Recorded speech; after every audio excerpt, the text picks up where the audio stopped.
So this is your last night's dream. yeah, and I came outside and I looked up in the sky and there was this ginormous thing, and there was like a big thump in the sky, and this big something came down and like crashed, and there was no water, and so we were. Wait, what do you mean? It crashed down and then what? There was no water. After it crashed, the water was gone? Yeah. Okay. And then we were the only house that had water. And then there was these that came back out. And then there was like war. And there's this giant dome over our house that was protecting us. And there was people saying, Can I come in? And I was like, no, you have to be a believer. So they were repenting, and like a year later, we were still there. In our house? Yeah. And were there people in our house? Yeah, there was more people than before. So people who repented? Yeah. And we had water? Yes. And we were taken care of, but everybody else outside, when there war and all this stuff's going on, nobody else has water or anything. No. But our house does. Yeah. And then, like, there was this giant speaking thing around the whole world and said... Wait, so everybody could see this giant thing speaking around the world? Yeah.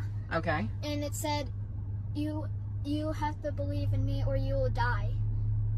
And then I was like, what? And I looked up because I was just looking down. And I looked up and it was like this weird thing. And then like a few days later, I got raptured. Wow. So the thing that came down and said you have to worship me, what did it look like? It has like wings. Did it look like a human? Not really like a human. It's big? Big, yeah.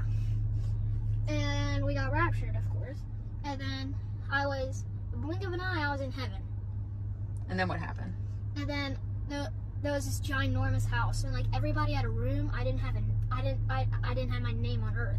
Like I didn't have my real name right now. I had a different name. You were given a new name? Yeah. Do you know that that's in the book of Revelation, that you'll get a new name? Yep. Yeah.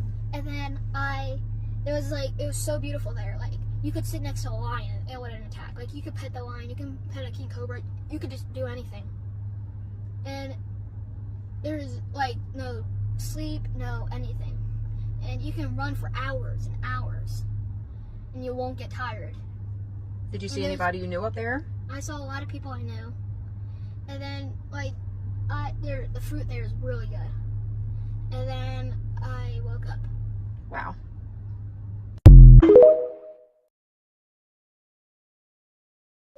I hear the trumpet, and the trumpet was so loud. Everyone just there in the backyard, they were all looking up. And so when I look in the direction of where the trumpet's coming from,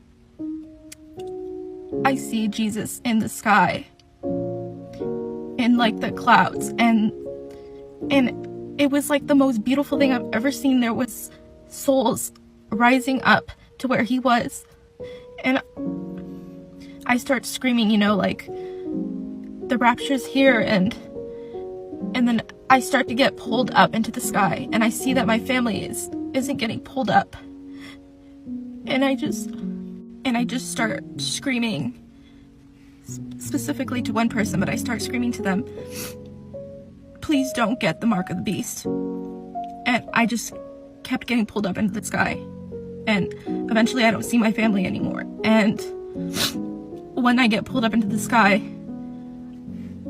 it's like, I don't know what happened, but I get thrown into like a body of water. It almost looks like the ocean, but it felt like a cleansing moment. And I just remember somebody telling me like somebody told me in my spirit, like, you're about to meet Jesus, like, so you're in line and we'll let you know when it's your turn. And it's my turn all of a sudden, and I walk in the room and I see Jesus sitting there at a table waiting for me. And he just has like my whole life. He was gonna lay it out on the table and we were gonna go over it together. And then I woke up. This dream was so real that when I woke up, I almost threw up, because I almost felt like really nauseous, because I literally felt like I was shot up into the sky, had been thrown in water, and the whole emotions of my family and their faces, their sad faces when they were getting left behind. And it was so real, and it broke my heart. you know, as a believer, you get excited to see Jesus, but you also have a big heart, so you're obviously going to be heartbroken for your family that's not going to make it, or just people who don't believe. Like, it hurts me. So at first I didn't really know what to do with this dream, you know, but God told me on Thursday, he said that if I don't share these prophetic messages and this dream, that people's blood are going to be on my hands. So if they choose to not believe or they choose to ignore it, that's on them. But you need to share this. So here I am sharing it. I hope you heed the warning. That I saw Jesus in the sky. I heard him say, "I am here, it is finished, and it is done." Remember how he was positioned on the cross with his arms spread out? So he was in the sky standing, but he put out his arms like when he was on the cross. And he did that arm thing really fast. And then heaven and earth shook. And I heard, then heaven and earth will shake. Then after, the Spirit of God came up from the earth as if it was already on earth. It went off, and there was so much glory everywhere. Then people all of a sudden started to get raptured up everywhere in the world. And after that, Jesus, the people that were raptured, and like all the glory, went off. And all that was left on the earth that I could see was this gloomy environment, very dark, ash everywhere. People were still on earth, but it was the remnant that was not raptured up with Jesus. People that were left on the earth started to wonder and ask, what happened? And the one person I remember hearing said, the glory of the Lord left the earth. And they all looked up at the moon, and the moon was red. They looked up at the clouds, and the clouds were dark. Just like how it talks in Revelation about the blood moon and the atmosphere of the end times, the description fit perfectly. I saw Jesus come in the sky with horses, and I saw his face, and his eyes were like pure white, but I knew, and you could just feel it. He was so upset. He was so mad. And he looked at the people that were on the earth, and he said to them, and you were the ones that did not believe. When he looked with his eyes, the light that were in his eyes beamed onto the people. Then all of a sudden, I fall into this portal, like in earth or something. And I remember when I went through the portal, I went to hell, not as if I was suffering, but like the Lord was showing me something through that. I remember seeing first the Spirit of the Lord hovering over me, protecting me from what was happening down there. When I first entered the vision, I heard someone say, "Believe in him." And there was lava everywhere. There was people screaming, some crying. I didn't hear it a lot. There was just anguish, and I just remember the atmosphere being so scary and wrenching. There's no word on earth to describe the atmosphere, the activities that happened in my vision and in hell, period. This is a very graphic part. I seen a woman. I heard her. There were demons tormenting her. She was screaming, but it was like the worst absolute scream you've ever heard. Her body was contorting in the most like petrifying ways. Her head was like twisted and her eyes were popping out. People were getting tortured by demons, but there was just torment everywhere. It was the most lifeless place ever.